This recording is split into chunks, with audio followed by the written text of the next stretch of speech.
ډیرو ګرانو او خوږو ماشومانو سلامونه. هیله لرم چې ټول جوړ روغ خوشحاله وئ او راغلي وئ چې خپل درس ته غوږ ونیسئ. بیا هم خپل درسي چینل ته ډیر ښه راغلاست. هیله مې دا ده چې هغه درسونه چې تاسو خوښیږي لایک یې کړئ او درسونه د نورو ملګرو سره هم شریک کړئ. سبسکرایب مه هیروئ ترڅو ټول درسونه په منظمه توګه ولیدای شئ. بیا به هم خپل نوی درس پیل کړو په بسم الله الرحمن الرحیم.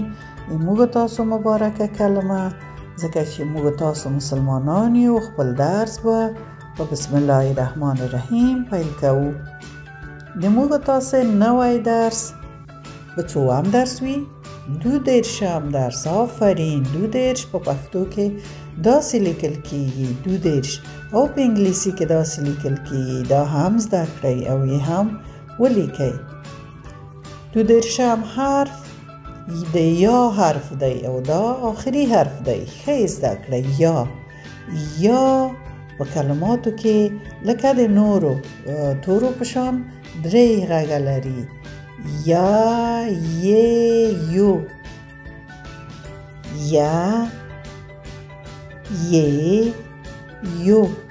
په ځینو کلماتو کې د یا غږ کړي، په ځینو کلماتو کې د یې او په ځینو کې د یو غږ کړي. اوس به راشو وګورو چې ما تاسو ته کومې کلمې انتخاب کړي دي، خوښې کړي مې دي چې یا پکې څنګه غږ کړي. یا، یو. یا، یو. د یو عدد یو غږ کړي. یا، یو. دا دوه ښکلي ماشومان وګورئ چې د یو عدد یې لیکلی. تاسو ورته وګورئ. تاسو هم لیکل زده دي انشاءالله. یو خو ډېر اسانه عدد دی. یا، یو. یو مثلا موږ تاسو وایو چې الله یو دی، شریک نه لري، بل الله موږ نه لرو، یو خدای لرو. الله یو دی. یا تاسو ویلی شئ چې زما یو دانه قلم پکار دی، یو دانه کتاب. یا، یو. یا، یو.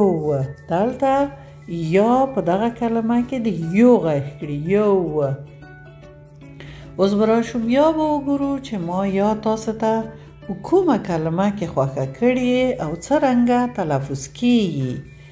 یا، یخ. یا، یخ. یخ کې یا تلفظ کیږي. یخ. وګورئ دا د یخ ټوټې دي. تاسو خو به حتما یخچال لرئ. که یې نه لرئ نو لیدلی به مو وي کله چې تاسو اوبه څښئ په اوړي کې، په ګرمۍ کې، نو یخ پکې اچوئ، د یخ ټوټې پکې اچوئ. یا شربت د میوې اوبه څښئ نو حتما یخ پکې اچوئ، د یخ ټوټې. یا، یخ. دلته په یخ کې یا څه رقم تلفظ کی؟ یا. یا، یخ. یا، یخ. اوس به بیا راشو وګورو چې ما د یا حرف په کومه کلمه کې تاسو ته انتخاب کړی څنګه تلفظ کی؟ یا، یاقوت. یا، یاقوت. یا د الف سره راغلي یا تلفظ کی. یاقوت. یاقوت خو پیژنئ چې غمی دي، ډېر ښایسته غمی دي. وګورئ سره غمی دي، ډېر ښایسته دي. دا خلک په خپل هار کې او په خپله ګوتې کې، په خپل دستبند کې زرګران ورته ایږدي او ښځې ګټه ترې اخلي. یا، یاقوت. یا، یاقوت. سور رنګې دی او ډېر ښایسته رنګې دی. وګورئ دا ګوتې وګورئ څومره ښایسته ده. حتما به مورجانه د تاسو مورجانه یا د تاسو خور یا نور خپلوان د یاقوت ګوتې لري، تاسو به لیدلي وي. یا، یاقوت. یا، یاقوت. دغه سور غمی چې وینئ دا یاقوت دی. یا، یاقوت. ښه اوس به راشو د یا ترانه به ولولو. تاسو وګورئ چې ما کومه کلمه کې درته ترانه جوړه کړې او څنګه ترانه ده. خدای دې وکړي چې خوښ هم شي. 2 ځلې به یې زه درته ولولم. یا، یو الله یو پیدا کړي، توانایو پیدا کړي، نملا وتړئ بیدار شئ خپل وطن ته خدمتگار شئ. بیا به یې هم درته ولولم. یو علایو پیدا کړي توانایو پیدا کړي نملا وتړئ بیدار شئ خپل وطن ته خدمتگار شئ. توانایان قوي پیدا کړي په هر څه پوهیږو هر څه زده کولی شو. نو اوس یې تاسو را سره ولولئ.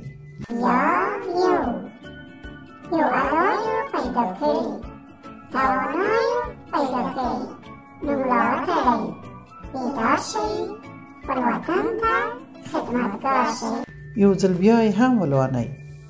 یو علایو پیدا کړي توانایو پیدا کړي نملا وتړئ بیدار شئ خپل وطن ته خدمتگار شئ. آفرین، شاباس، ډیر ښایسته عمل وسته ترانه. خدای دې وکړي چې خوښه شوي وي. او اوس وار ورسید د کار خانگی. یوه صفحه به د 22 عدد نه او یوه صفحه به د یاد حرف نه خپل کتابچو کې ولیکئ. خپل مورجان پلارجان ته به یې وښایاست چې تېروتنه هم نه وي کړې. نورم په خدای سپارم. د خدای په امان.